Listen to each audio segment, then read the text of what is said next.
The Y.O.K.I.S is a rebrand of the Bill Gray Basketball League. Them boys that got sent down here in order to back up Yolanda, Denise King, when she relaunched the creative and youth department of the King Center in 1994. We never really rocked out with Isaac Frosted Flake Ferris, and unfortunately, 20 years ago, when we lost our founding mothers, October the 12th, 2005, we lost the great Honorable Cynthia Delores Nottage Tucker. Tomorrow, 20 years ago, on October the 24th, 2005, we lost her bestie, Rosa Louise Macaulay Parks. On January the 30th, 2006, we lost the founder of the Martin Luther King Jr. Center of Nonviolent Social Justice Change, Coretta Scott King. There was a tremendous amount of pressure on Yolanda, on Edythe Scott Bagley, Coretta's mentor and big sister, on the 2007 holiday. Yolanda had me introduce her. We had no idea that that would be her last public appearance. She ascended May 15th under extremely questionable circumstances. That came out last night at the King Center. Watch the clip. But it was right before we opened up the Coretta Scott Young Women's Leadership Academy. This is where the responsibility to pass on the legacy of our mothers to our daughters had to be decided. A decision was made. Christine King Ferris chimed in. Naomi Barber King chimed in. All the mamas chimed in. Edythe Scott Bagley, Amazing Grace Banks Sullivan. My own mother was still alive. And I was sent over to Priceless Academy. That was the Fulton County Young Women's Leadership Academy. The group of young girls that went into Coretta Scott. I went over to do a workshop, end up being invited to their graduation. See, I'm gonna go pig search. That's them. The first class of Coretta Scott Young Women's Leadership Academy.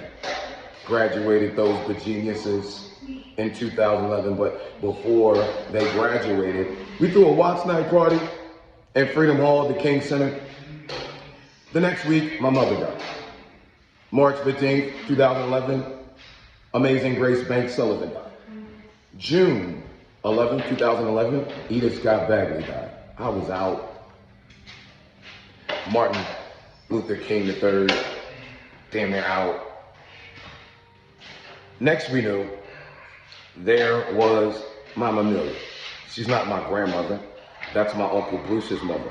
My father's mother, Samuel William Boynton Jr., is Pearl E. Jackson. My grandfather, Samuel William Boynton, he had two eyes. Is what it is. She celebrated her 100th birthday, August the 18th, 2011, in the King Center admin building. All right. There was a theological debate between myself and Raphael Gamilio Warnock and Shannon Jones. And, you know, we can agree to disagree.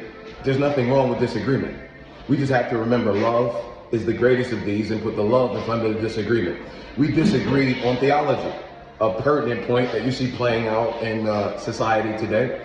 African Christianity, as opposed to the colonizer's classroom and the slave master's seminary, all right? And we see that playing out today. We're not gonna go there. I cut out, launched the Edythe Scott Bagley campus of Urban Success University, and partnered with some of my homies in North Philadelphia to turn the biggest dope corner in the 90s, 627 West Clearfield, into the Believing Soldiers Battalion, Christ Platoon, 2012. Now, as I understand it, Martin Luther King III and Bernice had a challenge about King Inc. versus the King Center. The King Center was founded by Coretta Scott King, Edythe Scott Bagley, and Christine King Ferris. King Inc., the for-profit that monetizes Martin Luther King Jr.'s likeness, was founded by Dexter Scott King.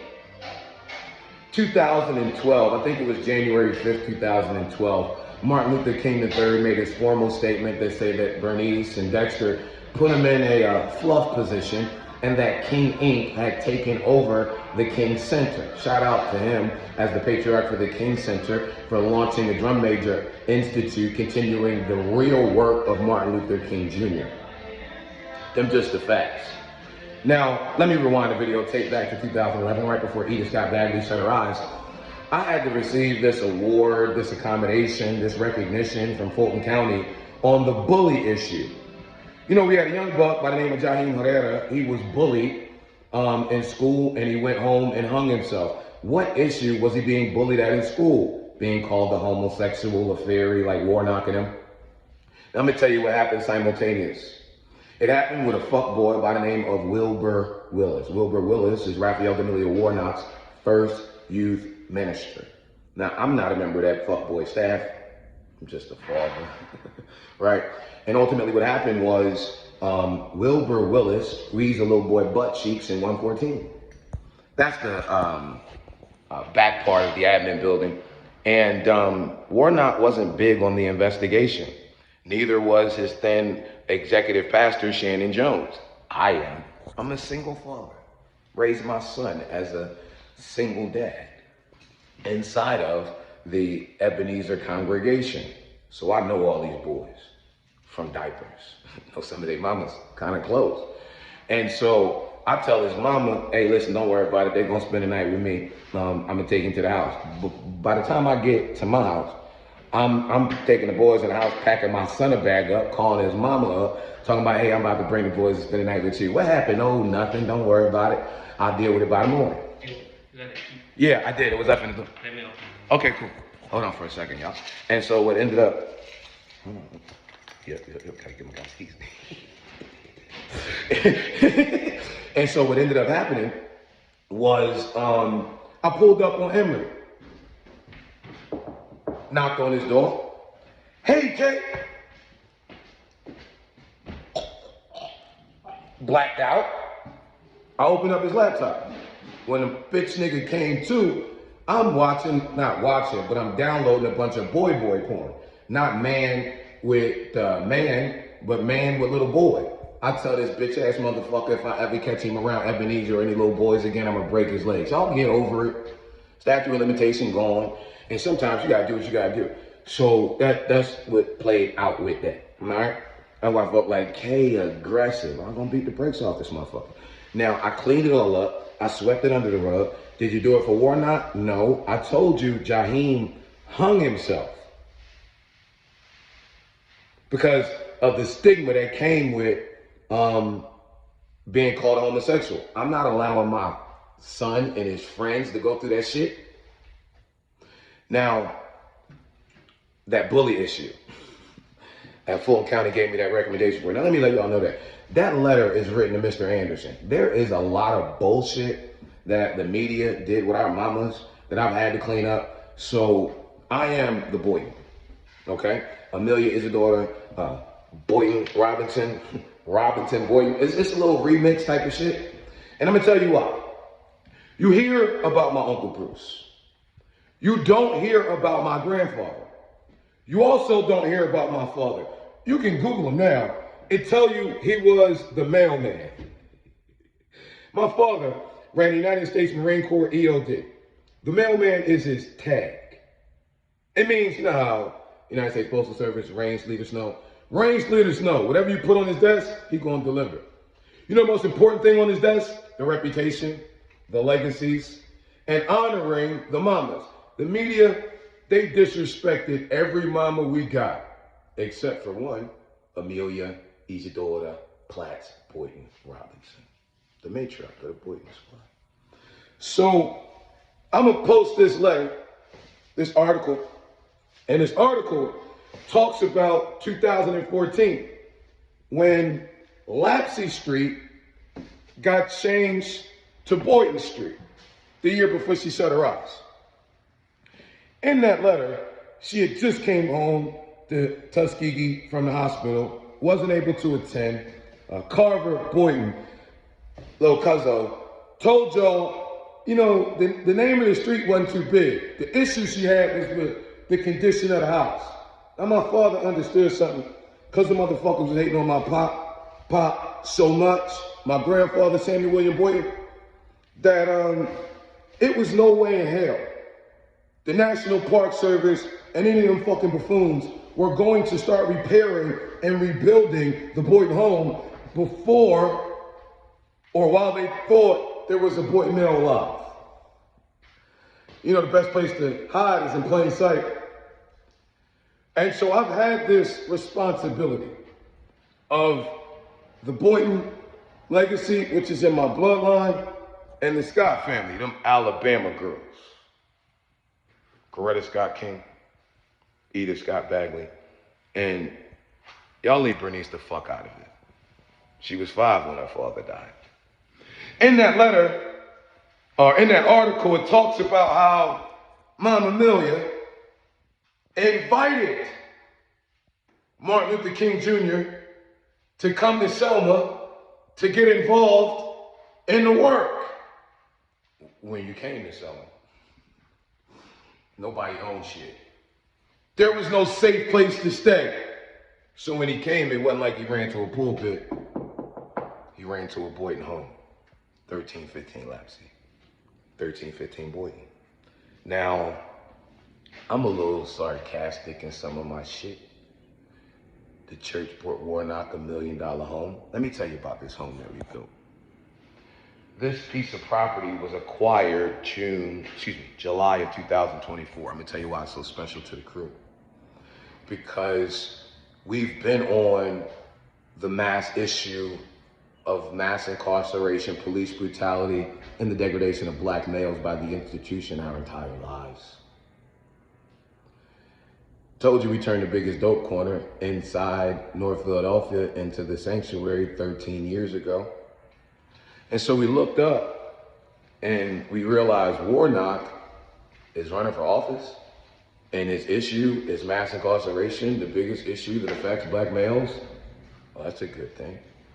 You know, his issue with black males hasn't been too good, track record.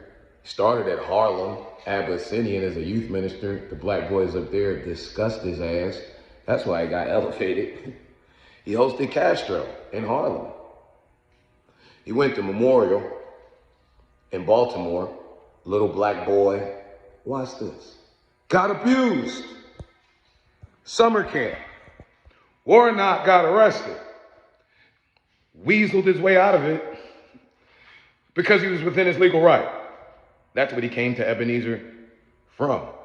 So no, he's not gonna be looking to unpack a sexual assault on a little boy in his congregation. And neither is Shannon Jones. Shannon Jones came from New Birth with Bernice and Eddie Long. You remember Eddie Long had that boy shit coming on. So no big deal. But now, you know, I'm the one that Fulton County got on this bully issue for over a decade. And we're hearing that our sons are being bullied. Our daughters are being bullied. Our daughters are launching the Rosa Parks Project. The last dying wish, just like I told you, the dying wish of Mama Amelia to have the house rebuilt. The dying wish of Cynthia, Delores, Nottage, Tucker was that her record be cleared with Rosa Louise Macaulay Parks. So even though I'm tapped into the Obama Foundation, my brother's keeper, and Fulton County Big Brothers Anonymous, getting all the boys together from summer of 21 to summer of 24, I'm really here for our daughters. Because we don't give a fuck about Warnock running for office. We care in November, we care about October 22, because in October 2022, Peacock released the real rebellious Rosa Parks that tells her real story about how she was disrespected by these civil rights folks. And Bernice ain't gonna be too big on that being released because she spoke at Rosa's funeral. Our daughters wanted to watch that documentary in the Yolanda Denise auditorium. They were told they were going to be charged $2,500. So if I left it out because it's an emotional topic,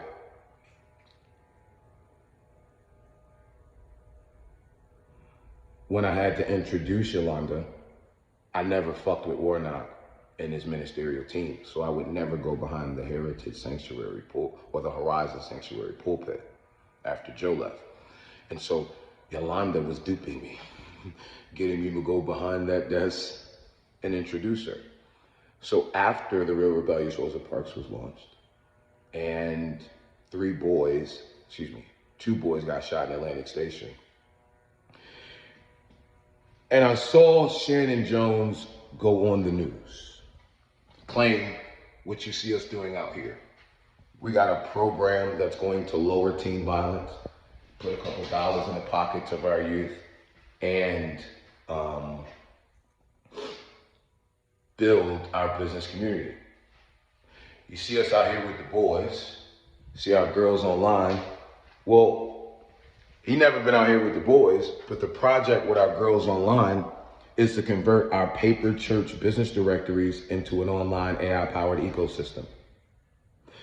Tell you where the money problems come in at, because they don't give a fuck about our community, they just care about the money.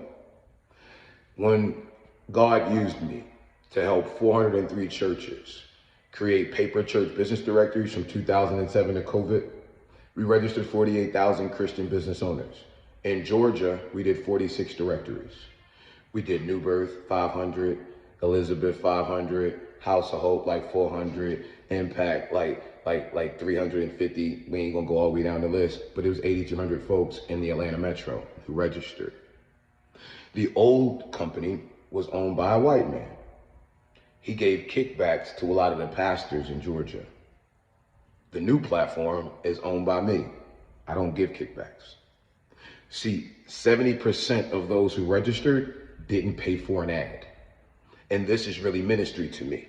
So now everybody can get registered. Now everybody can get online visibility. Now everybody can get AI smart matching. And those who do upgrade put a couple pennies in the pockets of our daughters. And because it's online and I don't have printing costs and all this other stuff, then we're able to function at an equilibrium where everybody can get registered for free. There are no kickbacks. It's called a community service project. Shannon found out that him and his pastor friends couldn't get a check. He bounced out. You know what? Fuck you niggas. Same way now, Daddy King was a gangster. Used to preach with that 45. Martin Luther King Jr., he was the academic intellectual, but his brother AD was a goon.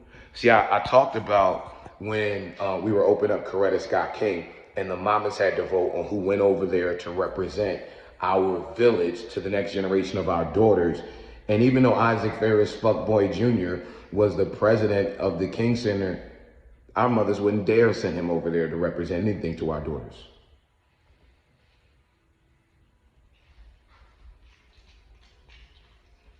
So we could rewind a videotape and talk about how when Yolanda died, how Alveda and Isaac behind the scenes with the white nationalist folks attempted to rewrite Yolanda's story, steal her work and her funding with the A.D. King Foundation. But you know, I launched it with Naomi Barber King. You know, they've never done anything real in the community. The only real march, 2012, 1,000 black kids went from Booker T. Washington High School past the Richard Russell building where they were prosecuting me on March the 7th for no reason, to the Georgia Gold Dome. You see me holding the bullhorn for Naomi. That's AD's boo-boo, okay? And so we talk about Christine King Ferris. Isaac Ferris Jr. might be a piece of shit. But Isaac Ferris Sr., let me give him a believing soldier, Chris salute. He rolled with Mama Ferris. You know, man, used to gripe and moan and shit about how every black man who has a son want to send his son out in the village and see him be a man. Even his own father talked about how his son was a bitch. Straight mama's boy. When I talk about, this is a joint project with some more House Tigers. I'm a bison, ain't sure you know, but we be talking about the difference between Frosted Flakes and Tigers. And I know they got a rep. So you be thinking I'm talking about their sexual orientation. And when you look at men like Raphael Gamaliel Warnock, Shannon Jones, Willie Watkins, you wonder if there are heterosexual alpha males who understand what it means to be a Morehouse man. I didn't go to Morehouse, I taught at Morehouse. I was mentored by Morehouse men. Senator Leroy Johnson told me he heard Benjamin Mays himself say that when you get that idea, hold on to it like God himself gave it to you. So I respect Morehouse. Reverend Dr. Albert Paul Brinson, Morehouse man. Josh, Morehouse man. Corey, Morehouse man. Jazz, Morehouse man. Craig Simpson, Morehouse man. Prime, Morehouse man. I got Morehouse homies. Matter of fact, when Willie Watkins burned our daughters for $2,500, and it was really money for work they really put in, I got a bunch of Morehouse men who was like, yo, we not taking that rep, and came out their pocket. Some of us 20, some folks 50. Jazz stepped it up with 100. Corey followed him up. Josh jumped in. 3 men literally covered the deposit he reversed. It was Morehouse Spellhouse homecoming. I watched Morehouse redeem itself. I see Morehouse men go in their pockets, invested in our daughters. Here, I'm gonna get an ad from y'all later. This just for how the Frosted Flake disrespected you. And so, you know, we feel that way because we care about our daughters. In the middle of this Richard Russell shit that I told y'all that had me in March the 7th, 2023, after our daughters were trying to launch this because they mad about this shit. They mad about the fact that you see me in Believing Soldier preaching in tout. You see me with a polo hoodie, some jeans on, walking up to, grabbing, taking my hoodie off, throwing it over into the pews like, what is that nigga preaching? In the Heritage Sanctuary. That was a salute to Daddy King. That was a salute to A.D. King. That was honoring Naomi Barber King, honoring Christine King Ferris's father and Naomi Barber King's husband, and making sure that the next generation knows when you look at the Heritage Sanctuary, Historic Ebenezer, it's nothing like the Horizon. That shit that been watered down by King Inc. and their politically appointed pastor. Y'all notice the timeline in between the first stroke and the second stroke was when we got Raphael. That motherfucker, if you notice, he's done everything but shepherd. You know, Ebenezer, when he came, had 4 generations of black men, grandfathers, fathers, sons, grandsons. John Maxwell says everything rises and falls on leadership. You notice that shit is a ghost town? You done turned the most historic black revolutionary pulpit and gone Ebenezer everywhere because you can't connect with the hood. The one thing that urban folk used to be able to do is you could come to Auburn and Jackson with your young black boys and you could get an example that inspires them to press on and press through whatever circumstance and situation they're encountering to fulfill the assignment on their lives. That was what we had. We had men that would go behind the desk and give you a little nice sermon on Sunday, because my men and all them, but Monday, Tuesday, Wednesday, Thursday, Friday, you knew where to find the men in the community. And you could look them in their eyes and tell that they believe what they were talking about. Gwendolyn Middlebrooks, on the 135th anniversary of, or 34-year anniversary of Ebenezer, in that video, they probably take it down when I tell you to watch it. She talked about Daddy King. She said, I'm probably so loquacious of speech. You know how mine must be postured. She said, because Daddy King used to pound on that desk, say, I'm going to say it, I'm going to say it, I'm going to say it. You niggas too fucking quiet about the shit that matters. Our women and children. So summer of 23 went too good. We were closing out all the boys from this effort in Fulton County. And we graduated June 2024 at the Reverend James Orange Park, about a mile or 2 up the road. Or excuse me, no, we graduated them at the historic Auburn Avenue Library. Custom cut suits. You go to JROTCplatoon.com the Joe Roberts Officers Training Corps platoon of the Believing Soldiers, and it's a little 15-minute clip. You can see them in January in their regular clothes, talking for about 7 minutes. The last 7.5 minutes, you see them in their custom cut suits, graduating. You know, during this rites of passage, we put them through some workshops. One of them was on mental health, particularly suicide, because we have an unaliving issue with our youth. And the biggest unaliver is not violence, like the media is attempting to portray. It's not. Our young boys aren't killing themselves. They're killing themselves. They're not killing themselves with violence. Our sons and our daughters, and it's a rising epidemic, are killing themselves from suicide. And when we ask them, because you know, Stephen Covey in his book, The 7 Habits of Highly Effective People, I think that's habit number 5, says seek first to understand and then be understood. You can have all the academics up there and talk about what's going on, but that's just justifying y'all moving a whole bunch of motherfucking grant money through your 501c3s. In order to really understand what's going on with our kids, you gotta talk to them. And don't do it from a condemning standpoint. Don't do it from a judgmental standpoint. The spiritual abuse that they have been subjected to based on their clerical leaders for the past 20 years, they have no trust in them. And they know that. So those that have been in their lives and grown them and consistently been around, that they quantify and qualify as caring, when we ask them, with the amazing anointing on your life, with the goals, dreams, and astronomical aspirations you share with us, and how you be reading your little Bible and praying like you be praying, why the fuck is you trying to kill yourself? Dean K, because nobody cares. I care. And so we got to demonstrate that. But I'm going to tell you what happened. After we graduated them boys, 3 boys got shot in the Reverend James Orange Park. Shannon Jones did not pray at the prayer rally. He called the prayer rally for press like he did when 2 boys got shot inside of Atlantic Station. So he showed up late because he wanted the press to be there. Somebody got to tell him that prayer is paramount period. But when little boys get shot and you call a prayer rally at 6 p.m. at the park, when Little League is taking place, the girls are having tennis practice and kids in the pool and the single mamas up there, when the head of clergy calls a prayer rally, grandma's coming to the park, mama's coming to the park, and everybody waiting to pray. When you see the clip, because nobody knows who he is in the community, just the politicians and the people downtown, it was, there go Reverend Jones right there.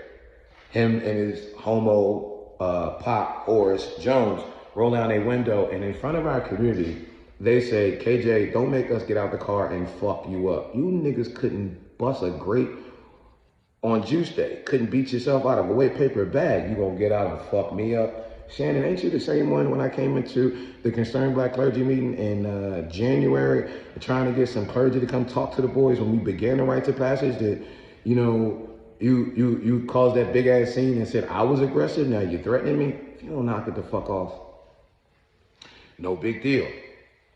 Business as usual. Until Brian Adams, the new superintendent for Atlanta Public Schools, announces a meet and greet with clergy. Because see, we had stopped fucking with Shannon, and we had halfway started fucking with Eric Vincent Thomas at St. Peter's because of his connection with Alveda. He promised our daughters at Carver High School that he was gonna have a safe space for them. Had me go over and pray for them on National Prayer Day. Took pictures with our Success 15 curriculum in his pulpit, announcing he was gonna be teaching it over the summer. And then we found that Shannon and him were hosting this clergy meeting at his church. So fuck Shannon, fuck all this other shit. We represent the community, we gonna meet the superintendent. They banned me from the meeting. They had all this type of shit, he aggressive, whatever. I head over to the Heritage Sanctuary of Ebenezer. I'm just sitting on a pew, I'm just reflecting, I'm just gathering my thoughts. I go to walk out the sanctuary, it's on tape too. And you see Raphael D'Amelio Warnock's staff, security, and Ebenezer Blazer say, you're not supposed to be here. I'm a U.S. citizen in National Park. Get out of here, nigger. You just called me a nigger. You gonna get hurt. Who gonna hurt me? You gonna get fucked up. So you just called me a nigger, said I'm gonna get hurt, said I'm gonna get fucked up. And then 30 seconds later, in front of tourists, you take your phone out, call Atlanta Police Department, and say I'm aggressive. Make a false police report. That's how this shit started, with your false police reports. So Eric backs out of having the safe space because he's created this issue because he was never having the safe space. And he's got this bus that he's busted kids back and forth, said he's gonna bust the kids back and forth. We found out over the summer he done aired out the fucking bus. These motherfuckers is, you know. But our daughters are launching this Brains for Boobs movement. That's the summer of 24. They aired this shit out because he canceled this shit. Next, it's y'all excuse me. Next, it's Cornelius Taylor, psycho. He gets murked. King Holiday, Biden coming, they always clean up the homeless for their events. And so now you want the community inside the church, and don't nobody in the community fuck with you. And so it's not really fucking with you, it's fucking with the community. So I'm walking the community in the church for Cyclo's funeral. I have a conversation with Y.O.K.I.S about this shit coming full circle. He's a father, a community father. Why don't you let the girls do some work? Sure. Send it over. Send it over during Women's History Month. His employee presses her minds, answers the phone, fills out the form digitally. I want to upgrade. I want to sponsor a student. Verbally commits to diamond. The girls go to work. Deliver digital work for his community event. Deliver SEO evaluations and reviews for his digital footprint that is trash. Provide him Google business optimization, all types of shit. Instead of paying his bill, he reverses his charges. Says the work isn't up to caliber. So our students put him in magistrate court. We're gonna allow a judge and a subject matter expert to determine if you're wrong, you'll pay. If you're right, you don't. And so instead of paying them what he owes, he pays a white lawyer more money than he owes the girls to review the case. They find out he's dead to rights. No way out of this, dear buddy. But there's this loophole where if we countersue him for $15,000 and put it in superior court, they'll have to have $3,000 to get an attorney to represent them. And that's what the fuck he does. But wait till when he does it. August 26, 2025, the 10-year ascension date of Amelia Isidora Platts Boynton Robinson. See, now they coming for my folk. You want some weird shit. He does it inside of, I didn't tell y'all. See, on March 7th, when I was in the Richard Russell building and not in Selma, even though when y'all see the discovery from the National Park Service, they acknowledged, wrote in the discovery, KJ asked us to reschedule because something eventful was taking place. It was Selma. I missed it. Our daughters had to make an audible. And the next day, one of my spiritual daughters, Keyshawn Middlebrook, one of my oldest daughter's best friends, was murdered. If I was in Alabama, she would have been murdered. I would have been where the girls were. And when she went out to check what the fuck was going on, I would have went out to check what the fuck was going on. So if anybody would have been murked on March 8th, it would have been me. Willie Watkins is sitting inside of Ken Lee's catering where Keyshawn worked when his lawyer's taking it up there. And they feel like it's over. The girls are putting him in the court of public opinion. We're calling this lawyer. We're da-da-da. I'm telling Willie, like, Willie, do you realize how this is in a community standpoint? What the fuck these kids did to what's the face? And the kids like, we gonna air Willie out. We gonna air Willie out. They send this shit over to him. I'm like, Willie, calm it the fuck down, bro. Like, what the fuck are you doing? Perpetuating this shit in our black community in this political climate. Like, why the fuck would you? Everybody's mourning. Precious was supposed to provide mourning assistance to these girls. Not fucking add injury to their existing pain. I'm Billy Watkins. Nigga, you get paid when everybody die. You're not gonna get paid killing our daughters' dreams. The girls got this Black Women Run the World project that they're gonna be kicking off at Elizabeth because out of all the 46 chapters or directories, they're in love with Lady Oliver. They look up, even They've been over there since Warnock came in the creases. And now Ferris has come over and her publicity has pushed them to the side. So they want to wow with Lady Oliver. I've gone over, reviewed this space. Only thing I ain't did was give them the fucking deposit. I mean, go set the market and collateral and all. And the next thing we know, we get communication from Elizabeth that they're canceling the event because of Y.O.K.I.S. This shit shut down the whole summer for the girls. They still pressing through. Willie found out they're pressing through. That's why he went up there on August the 26th, because the girls were coming back. They're in Superior Court. And I'm telling them, we're coming to the ascension period between the Honorable Cynthia Delores Nottage Tucker and Coretta Scott King, and Rosa Louise Macaulay Parks is inside of that. Let's dead this shit, bro. Like, my Morehouse Kings done already cut shit out their pocket. Well, withdraw it. No, nigga, you owe. Say sorry, nigga. I literally say sorry. You know what they do? This white lawyer comes up with this dramatic fucking story about how I am threatening Willie Watkins, that we're gonna come blow up his cars and threatening his family and all this other shit. And tries to put this order in front of our Fulton County Superior Court judge, who's a black woman, who understands, looks at it and recuses herself. I'm gonna tell you why they mad. Because Isaac Ferris Jr. has tanked the King family. You look at his mother's funeral, he says it himself behind the Ebenezer pulpit. He says, everybody talking about it's over. It's over. But y'all go here with my cousin Marty next month. We ain't heard shit from Marty next month. It's over, nigga, because you know all the shit you did for 30 fucking years to young black America, young black males. We had so much respect for your mother. Ain't nobody fucked you up or did you dirty. But you know what happened when I was gonna kill him 20 some odd years ago? Let him live. He gonna kill himself. You know, for all of time and all of history, we will see that you sitting on Donald Trump's lap, he not a racist, all that shit you were saying. Then when he got everything he needed, he threw your fucking uncle's bus out the Oval Office, killed your fucking uncle's holiday, and you so far on his dick, so deep in his pocket, you can't even open your fucking mouth. You're not a non-profit organizational leader, Isaac. You're not a non-profit pimp. You're a non-profit prostitute, pussy. You done got paid on the 501(c)(3), got paid on the challenges in our urban community so long that now it come time to open your mouth, you can't say shit. You ought to be tied to the back of something and drugged the fuck down Peachtree during the middle of the road race so all the black boys and girls can say, Hosanna to the King. You know, that sound like Matthew 21:12, huh? You know, we talked about the 2 boys shot at Atlantic Station. Talked about 3 boys shot in Oakland City.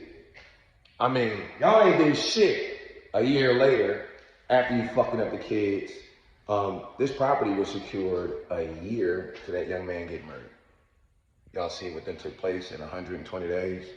How black and brown men have come together and built the community.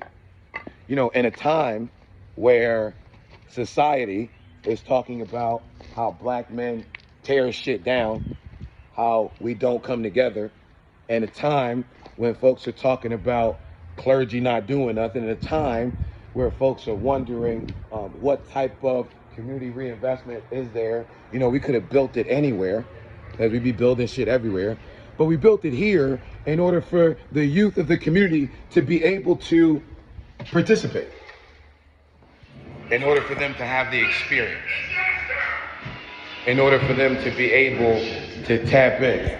That's why we did it. You know, the community came together and built the house. They say that Ebenezer had an Ebenezer One campaign, raised like almost $4 million for a tech center, raised money for a justice center. Can our daughters tap into that justice center to cover their attorneys to deal with Y.O.K.I.S? No. You got a tech and community center for the youth. That's a lot. That's you participating in the fundraising scheme that Bernice and them got with rebuilding this tech center. That's all promo. You have no community youth in your congregation. You can tell you don't care about the community youth because the 2 boys that got shot in Atlantic Station and 3 boys that got shot out here in Oakland City. You know, at the beginning of Black Business Month, right at the tip of August, the end of July, 11 boys got shot a block from the King Center, a block from Ebenezer. You niggas ain't said a word. You haven't said not one mumbling word. You've remained quiet as the new task force has come to clean up the old 4th Ward and get rid of these kids and these black folk at night, causing crime and havoc. No, they're not robbing anyone. They're not doing, they just outside. Well, why they not inside doing something? Where could they go? You look at Marty Smith and he talks about how, on behalf of the Park Service, how 4 years ago, Auburn and Edgeworth were the busiest black business blocks there were. Now, you know, Warnock and them then took that hymn, "My God is a mighty fortress," literally, and locked the doors. During the day, you're catering to old white tourists, so you're running them the fuck out because you don't want the tourists to see how you deal with the community, so they stupid enough to keep giving you their money. You don't do anything for them. You got a 20-year history where you've done nothing for urban boys. Nothing. You look, and there's no, you talk about Trump and his staff, how they have no one to effectively get it done. Who on your staff looks like they connect with urban men? Don't bring that little 20-year-old young buck, because we got major issues where we need grown men raising them. But since you came, you ain't had a successful youth minister yet, except for that one Bison. You keep putting them girls up that are on their aspiration, so they cater to you so you can get them assigned. You're narcissistic as shit. Controlling as fuck. And we got an old white man. Clean up the old 4th Ward. Old white gay man. I mean, you could be old and white, you could be gay, but when we talk about culture, that being a metropolis of black business, a metropolis of black culture, how we got an old white man running the cleanup joint and one Karen. They was on the porch with their secret meeting. They got another meeting. That's in your pulpit, or not? You, the voice of mass incarceration, you the pastor of Ebenezer, you're the first black senator we got in the state of Georgia. And you big on health care, but not one real black issue. Not one. So we talk about the house. Bernice talked about the house that got burned down. They talked about how Mr. Scott went through all this bullshit and how he was just resilient. He just built the house back up. That's what this been. It been a demonstration of what William Herbert Gray and Joe Roberts told me to do. Outwork you bitch boys. Keep my head down, keep doing the work, and one day I'll look up, because you know it's a race. It's not given to the swift, but the one who endures all your bullshit. It's not a sprint, fuck boy. The sprint, you know that, because the sprint all about you. We didn't get here because of you. Matter of fact, since you've been here, we done went back because you ain't putting no work in. It's not a sprint, it's a relay race. See, everything required in the sprint is needed in the relay race, but it's not enough to win. You gotta, in the relay race, have some additional skill sets. You gotta learn how to receive the baton without dropping it. You gotta learn how to pass the baton without dropping it. And if you ever aspire to a leadership position, you wanna be the chair like William Herbert Gray, you wanna be the chair like Senator Leroy Johnson, you gotta be able to teach others how to do the same. And the baton is our story, the baton is our work, and the baton is our heritage. But see, Jesus told us about niggas like you who get hired. He said the hireling comes not to continue the forward progression of our work and our movement, but to steal it. Steal the legacy, steal the heritage, steal the empowerment, the inspiration, and the motivation. The motive for action for our young black boys to press on and press through whatever circumstance and situation they're encountering in order to fulfill the assignment that God has placed on their lives. You stole that shit and talk about you. You ain't did shit. You know, that's why we call you out on work. My father, Samuel William Boynton, said that champions don't qualify on last year's stats. nor last generation. I'm not talking about what my grandfather Samuel William Boynton did. I'm not talking about what my father Samuel William Boynton did. I'm not. I ain't even repping the whole fucking name.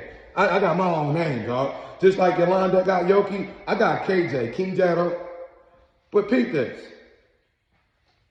Coretta and Cynthia died 20 years ago.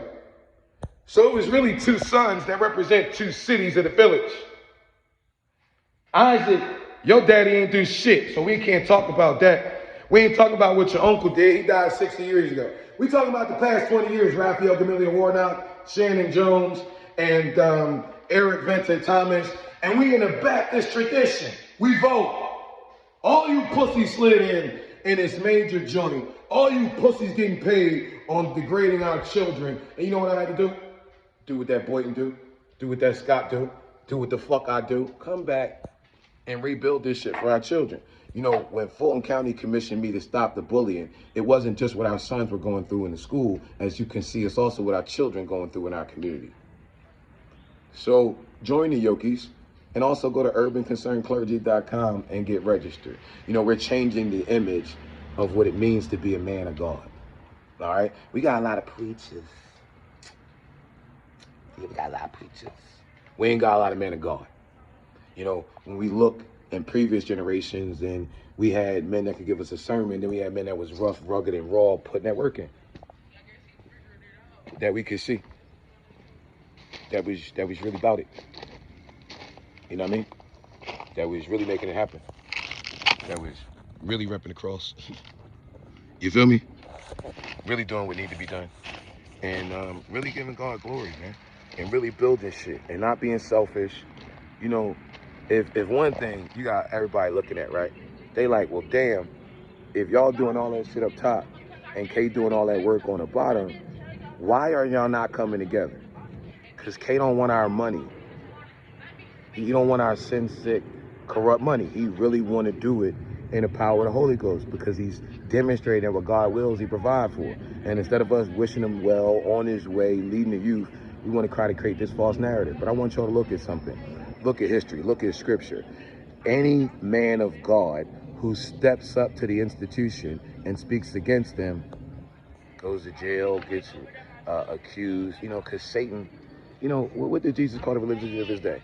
Sons of Satan. And Satan, you know, the call in our lives is irrevocable. He's an accuser, he's a liar, he's everything that these niggas is. You know what I'm talking about? So let's do this. Let's take a vote. All right? And the vote is simple.